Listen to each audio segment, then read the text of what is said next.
Hey friends, this is Malki Assad, and in today's video, I'm gonna tell you how to find US clinical experience for free.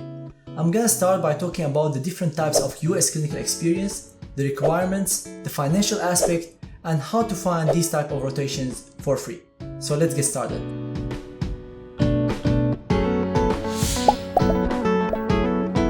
The first thing I want to talk about today is the types of US clinical experience.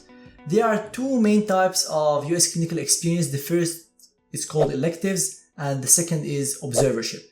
I want to start with the electives. Electives are a type of US clinical experience in which you have hands-on experience, in which you examine patients, you put notes in the medical records. If you're doing a surgery rotation, you get to scrub in and participate in the surgery. So you would get responsibilities similar to a US medical student. The other type of rotation, which is observership, you go to the hospital, you observe medical care, you get to participate in rounds, attend the conferences, but you don't get to participate in patient care. So you don't have hands-on experience. You don't get to examine patients or write history, put notes in the medical records, or participate in surgery if you're doing a surgery rotation. This is a huge difference, and I'm going to tell you now why electives are more important than observership, because of this hands-on clinical experience. There is a third type of clinical rotations, which is called externship. In this type of rotation, you get to have some type of hands-on experience. It varies between the institutions or where you're doing the rotation, but it's kind of in between electives and observership. So if you had to participate in one, which one should you choose? Definitely go with the elective. Why? Because electives give you the opportunity to show your clinical skills, to participate in care, get letters of recommendation. It is possible to get letters of recommendation from observership, but just put yourself in the physician's shoes and you see a student who examine patients, come round, participate in surgery, put notes in the medical records, actually be part of the medical team compared to somebody who is just observing and answering questions. Which one would you write a better letter of recommendation for? Definitely the one who was involved and was part of the team compared to somebody who was just observing. So the downside of the elective is that you have to be a medical student. That's why so many international graduates, they tend to do the observership because they come to the US after they graduate and the chances for electives are already over. Now moving on to the requirements of US clinical experience, and I want to start with electives. As I mentioned, in order to be eligible to do an elective, you have to be a medical student by the time you do your elective. So this is something to keep in mind, because sometimes you might apply when you're a medical student but start your elective when you're a graduate. So you have to be a medical student by the time you do your elective. The second requirement is that most schools in the US require you to have your USMLE Step 1 before doing your elective.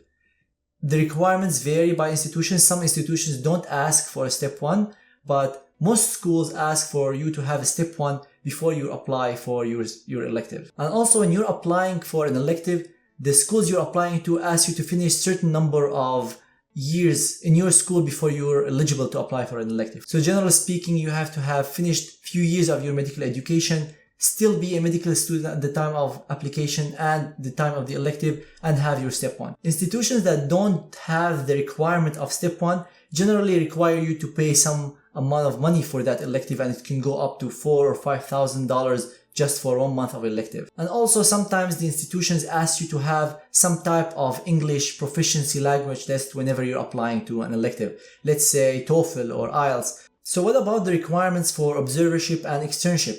Generally, they don't require any of the things that I talked about. They don't require Step 1. They don't require you to have finished certain years of your medical school. Again, the requirements vary by the institution and the type of rotation, but the criteria and the requirements for observerships and externship are much less strict than the ones for electives. For all these three types of clinical rotations, you have to submit some forms of immunization, some medical tests that you should do, insurance during your stay in the States. Sometimes they ask you to provide that you can support yourself during your stay in the States.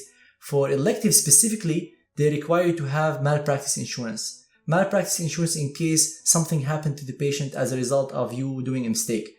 How can you get this malpractice insurance? Either your own medical school or the hospital that you're doing the elective at, they can charge you for that or can provide it for free. or you can buy your own malpractice insurance from the market. So these are the requirements for US clinical experience. What is the financial aspect of US clinical experience?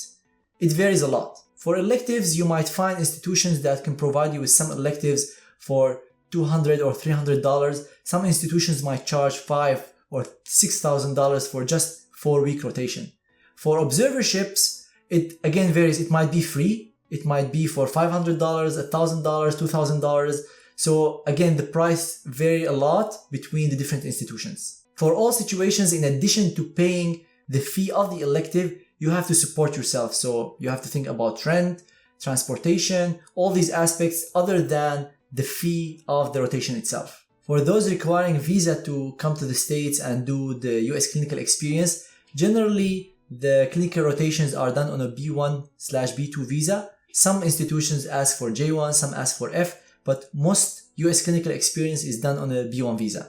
And finally, I want to talk about how to find these type of rotations for free. As you all know, there are some companies that can provide you with US clinical experience for a high fee. But generally speaking, these type of rotations that you get through these companies are either externships or observerships. So you don't get to do the electives, which are the best type of US clinical experience. I want to start by talking about how to find electives. The best way to find electives is to look on the website of the institution you're interested in doing an elective at. So let's say you're interested in an institution A, so go to their website. You're interested in internal medicine, for example. You search on Google internal medicine department at the institution of institution A. And then you go to their website. There is always a link in their website on visiting medical students. Sometimes they call it electives or visiting medical students. So go there and search what are the requirements for this. A lot of schools do not accept international medical graduates. So make sure that they accept international medical graduates and look what are the requirements. What do they need for you to apply?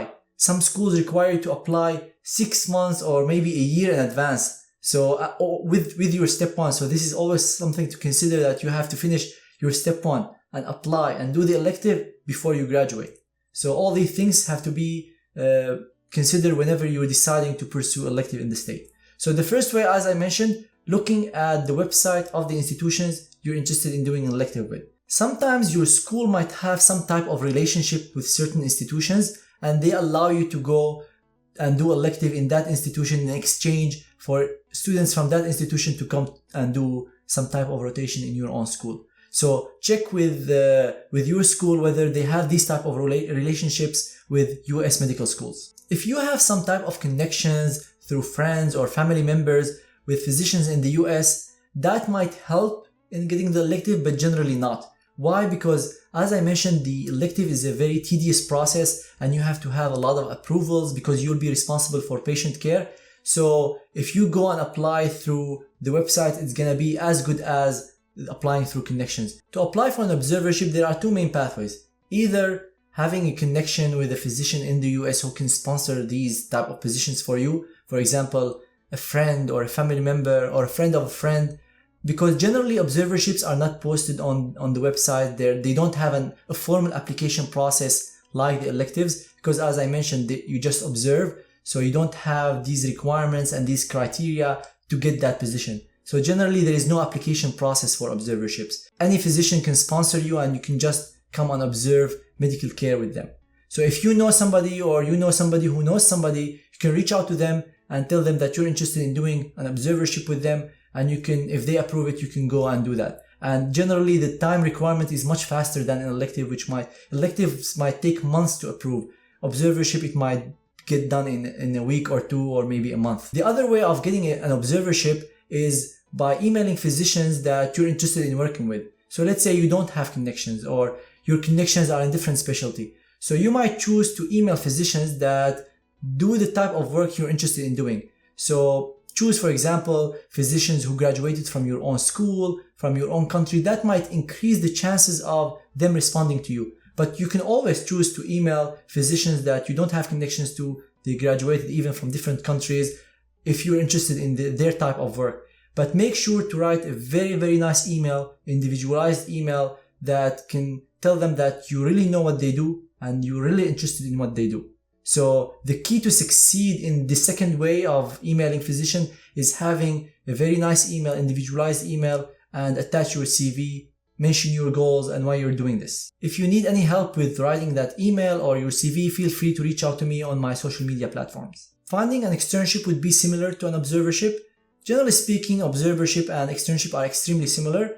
The only difference is that some institutions have regulations that would allow people who graduated to have some type of hands-on clinical experience, while other institutions don't allow any type of hands-on clinical experience once you graduate. Before I end this video, I want to highlight a few extremely important points when pursuing US clinical experience. The first of which is to do it in the specialty you're applying to. Second, try to do electives if possible because they are extremely more valuable than observership and externships. You get to do hands-on clinical experience, get letters of recommendations from people within your specialty, and generally electives are done in institutions that have residency programs, so that will also help you when you're applying to residency. Third, be very careful in the choice of your US clinical experience, where you do it and with who, because again, you don't want to be wasting your time and money on something that would not help you in your residency application. So doing it in private clinics or community hospitals that don't have residency programs would not be that helpful for your residency application. While if you do it with mentors who are well known within the field, who can help you with your residency application in institutions that are recognized across the US, would be way more beneficial and better use of your time and money. So that brings us to the end of this video today.